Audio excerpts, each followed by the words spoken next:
Hi, this is Robert.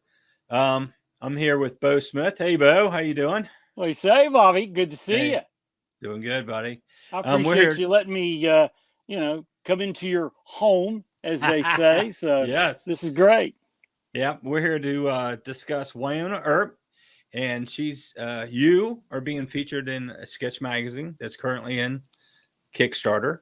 So we're going to do a few questions here, and this is like part one of the chat. So first question. First, let's get this out of the way. I've known Beau for Over 30 years. I was going to say 30 years plus. Yeah. Yes. Yes. I guess my oldest son wasn't even born yet when I knew you. So, yeah, I've known you for a long time. So, if we get drifting off somewhere, hang in there with us because we've known each other for a while. But question number one is how did you come up with Wynonna Earp and what was the inspirations for her? I tell you, Bobby, it's easy to remember because it's been with me for so long. In elementary school back in the 60s, like every boy in the 60s, I was consumed with cowboys and monsters and the army men, the whole thing. And a lot of times in class, instead of doing my math work or my biology or anything like that in elementary, on the corner of my notebook, I would write stories about Wyatt Earp and his brothers. They always mesmerized me in the fact because I have my two brothers, so the three of us, and always imagined us as the Earp brothers and fighting bad guys. But at the same time, I was also intrigued with the universal monsters: Frankenstein, Wolfman, Dracula, Creature from the Black Lagoon, King Kong, things like that. And so I would write stories about the Earp brothers fighting monsters. And I wrote stories. They were terrible, but for a sixth grader, they were a lot of fun. Right. So that always stuck with me. And even not that I was doing so much of that in high school or college or anything, but just the thoughts were always with me. And as far as inspiration, that is easily nailed down to two women in my life. And not to sound corny or anything, but my mother, who was one of the most independent women ever. I mean, my dad was, 6'1", 250, a bruiser, a brawler, this, that, and the other. But my mom ran the show. I mean, it was one of those Godfather type things. If someone did something wrong in our neighborhood or whatever, my mom would sit back and go, Roger, take care of them. And, Dad would go out there and take care of business. She was very independent, cussed like a sailor.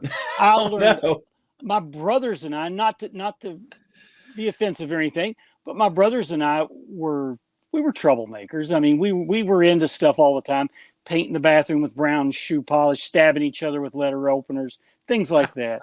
And for probably the first 10 years of our lives, we thought our collective name was "You Little Bastards," because that's what she would call us when we did. But my mother definitely the strong, sassy, independent, very strong-willed. My mother would, in the middle of the day, tie a rope around her waist, tie it to a bed, climb out the window, and go patch the roof if it needed patched. She just got business done. Right. And the other one was her mother, which would be my grandmother, who literally was a saint. And I mean that. She was the most selfless person I knew, family-oriented, strong, lived by herself the bulk of her adult life, took care of things, always made sure everyone else was taken care of. And just this truly heart of gold, to use a cliche on that. So Wynonna Earp has always been a mix of my grandmother and my mother. No way about, that in my childhood, Wyatt Earp versus the monsters story. Right. And so when it came to the 90s, when I was VP of marketing for all of Image Comics and all the studios, and at the same time I was doing writing for them, at the time, I pitched. I said, "This has come time to pitch this Wyatt Earp thing." Okay. Only, in the 90s, everything was different. To do that, I knew that I would have to changed things a bit. So I turned it up on its head. And I said, this is the time. I'll just make it a character, a female character that's a descendant of Wyatt Earp that hunts monsters, because monsters, supernatural things like that, have their own organized crime, just like regular people do. So she's doing everything that you would do as a federal marshal, except it's for the Black Badge Division, which is a covert branch of the U.S. Marshals. And if a werewolf has robbed a bank and him and his vampire friend are on the lam, she's the one that goes after him. If a put-together Frankenstein-type monster, it needs to be put in witness protection program, she takes care of that. So it's all the things a regular marshal does, but with that twist. And that's something I've always done with my writing.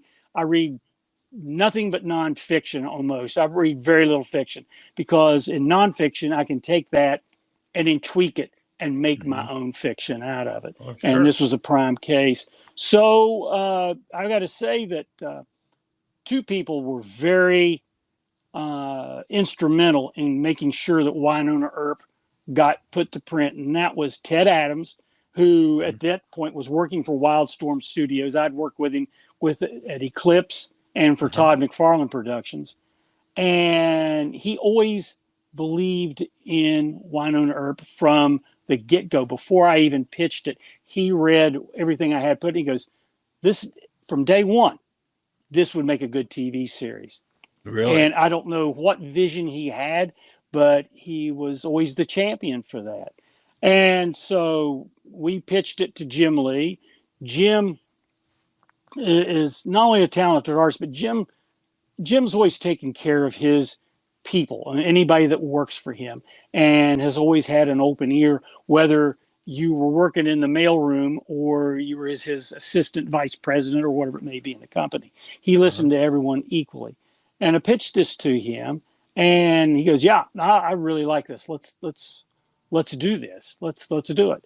So he was instrumental in making it happen as well, because even though I'd come from McFarlane Studios, you'd think Todd would do it, but Todd has his Spawn world, and that was where Jim was a little more open, being open-minded on let's create some new stuff. So we did it from there, and as it went from Image and Wildstorm, and then later to IDW, I think that was probably around 2004, where Ted then was the founder and head of CEO. It was always something that needed to be done, and it was it's always been a lot of fun, Bobby. But that's kind of how, going back to sixth grade through the first publishing. It's been published now for over 20 years. Right, 20 years. Wow. Okay, well, I appreciate it, Beau. This has been good. And this is part one of our 4-part interview. So please come back for the next part. We'll see you later. Thank you.